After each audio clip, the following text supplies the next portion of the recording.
Hi guys, it's Sydney. Today I wanted to talk to you about journaling. So it's almost the end of January and I've been journaling pretty much all month. I'm relatively new to journaling, but I've been wanting to do it for a little while and I finally found some things that work for me and I wanted to share them with you. So my first tip to you is to get yourself 2 journals.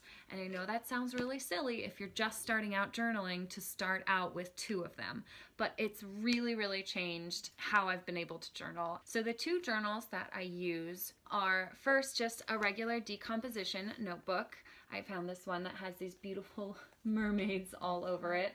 It has a spiral, so it's really easy to just lay open when I'm writing. This journal is filled with my mind dump.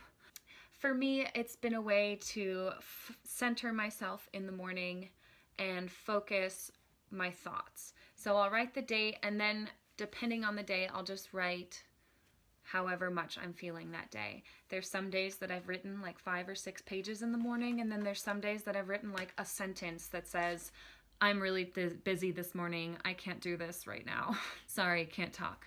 The second journal that I have is this journal that has a couple different page layouts within it. So the first half of the book is a graph paper notebook.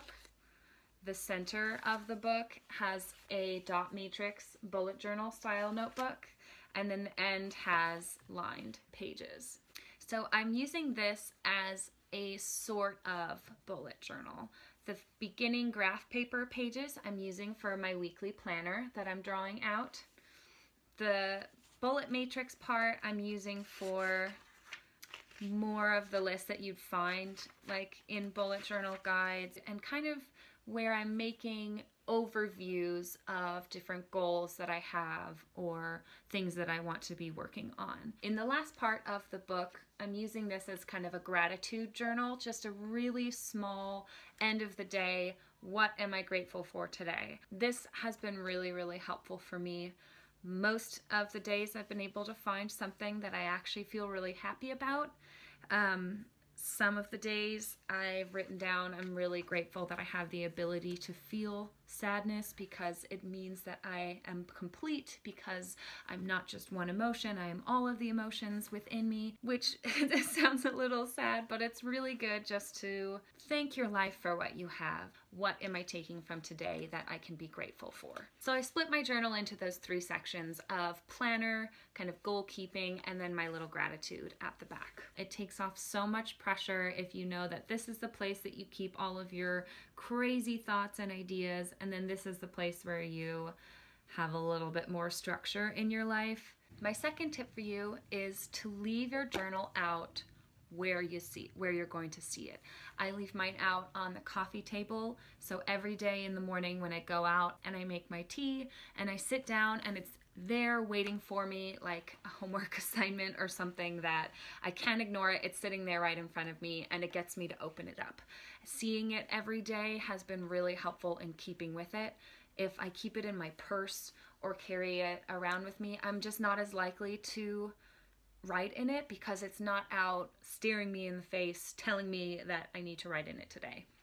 So leave your journals out where you see them. So my third note that I have more specifically for my bullet journal is to set up your weeklies in advance. So I know there's a bunch of different ways that you can lay out your journal. Some people do daily like planners in their journal and they'll have one for every single day. A lot of people do weeklies.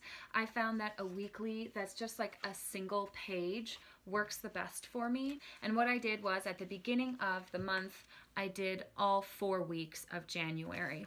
And that way I didn't have to sit down and draw out the entire layout every single week. I could just do it at the beginning of the month. And then when the new week came, it was ready for me. It was already drawn out, and I found that to be extremely helpful in sticking with it. Too much work for me to have to do it every single week. I know that sounds a little lazy, but this has made it a lot easier for me to stick with the weekly planners every single week. The next tip I have kind of goes off of the one I was just talking about and is about your weekly layout. I found that when I was doing my practice journal, I was getting so inspired to track every little thing that I could possibly track. And it got incredibly overwhelming.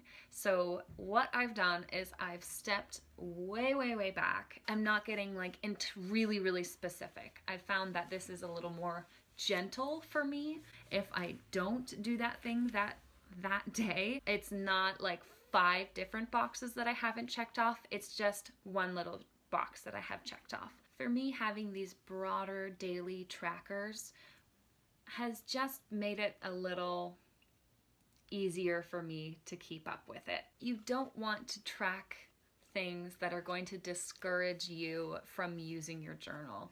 If you look at a tracker and are really, really bothered by all of the empty boxes, then think about taking off a couple of those items and doing a little bit of reflection about why you even had those items on to begin with before you put them back in. This is about self-love. This is about tracking your progress and making you feel good. And this has been a really great way for me to do it, is to minimize what I'm tracking. Overall, I have kind of minimized my entire weekly setup. I don't have a lot of daily activities that I would want to be writing down in my journal. I know that I'm gonna be at work for 8 hours every single day, Monday through Friday. So I really just don't need the space. And that way, when I do just write 1 or 2 things in there, it looks like I've filled my day out and it's a little more encouraging. My next tip is to not get stressed out about the layout of your journal.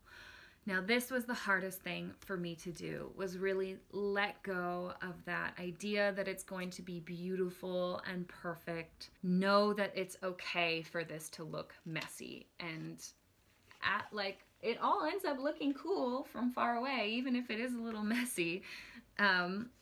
So just don't get stressed out about the layout. There's a lot of inspiration on the internet, and yours doesn't have to look like that, and it doesn't have to have all of those things in it. Lastly, this tip seems a little bit cheesy, but really just have fun with your journal.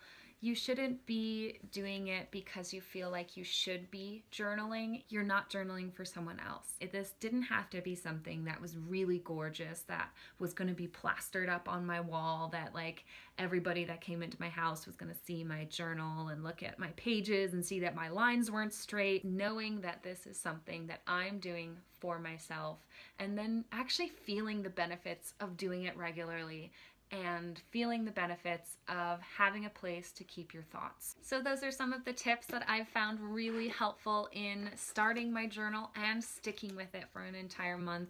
I don't feel like I'm going to stop anytime soon. I hope that you guys found this helpful and that you can find your own journaling that works for you. If you have any cool tips that you really like, share them down below and we'll all talk about them. Thank you guys so much for watching, and I'll see you soon. Bye-bye.